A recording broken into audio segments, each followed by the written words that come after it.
ஓம் நமச்சிவாய.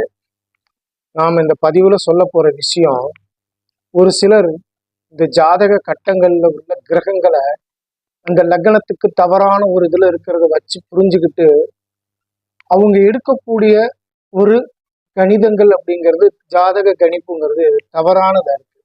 அதை ஒரு சில பேர் சொல்லி அதை அந்த ஜாதகதாரர் நம்மள்கிட்ட கேட்கும்போது அந்த புரிதல் இல்லாம கேட்டு அவங்க இந்த யூடியூப் சேனல்ல பார்த்தாங்களா, இல்ல யாருக்கிட்ட அவங்க ஜாதகம் பார்த்தாங்க, இதெல்லாம் என்னன்றது தெரியல. ஆனா நம்ம கேட்கும்போது சங்கடமா இருக்கு. என்ன கேட்கிறாங்க அப்படின்னு கேட்டீங்கன்னா, ஒரு லக்னத்துக்கு 7க்கு உடையவன் குருவாக இருந்து பாவர்களுடன் இணைந்து பாவர்களின் வீட்டில் இருந்தால், இல்ல பாவர்களோட பார்வையில இருந்தா, அந்த ஜாதகருக்கு வரக்கூடிய ஆணாக இருந்தாலும் பெண்ணாக இருந்தாலும் அவர் வெளியில பாத்தீங்கன்னா ஒரு நல்லவங்களா குற்றம் காட்டிட்டு அவங்க நடத்தைகள் கெட்டதா இருக்கும் அப்படின்ற மாதிரி ஒரு இது சொல்லியிருக்காங்க. அது உண்மையான அதை கேட்கும்போது நமக்கு அது கஷ்டமா இருக்கு.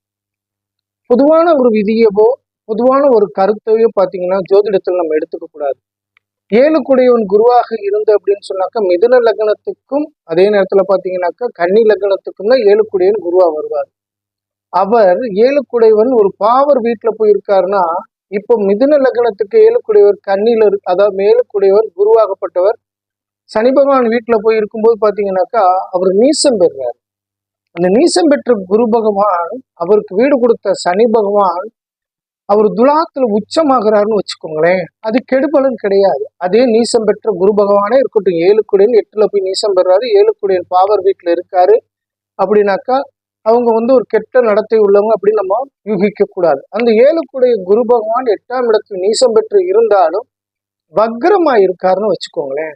அதாவது லக்னத்துக்கு 2ஆம் இடத்தில் சூரிய பகவான் இருக்காரு அப்படின்னு வச்சுக்கோ. வக்ர நிலைங்கிறது அப்படி எடுக்கிறதுக்காக சொல்றேன். அப்படிங்கும் போது அந்த கலஸ்திர ஸ்தானாதிபதி கெட்டு போகல அப்படிங்கிறது தான். அதே நேரத்துல பாத்தீங்கன்னாக்கா இன்னொரு விஷயம், அவங்க தவறான நடத்தை உள்ளவர்கள் அப்படின்னு சொல்லி சித்தரிக்கிறது மகா பெரும் தவறு.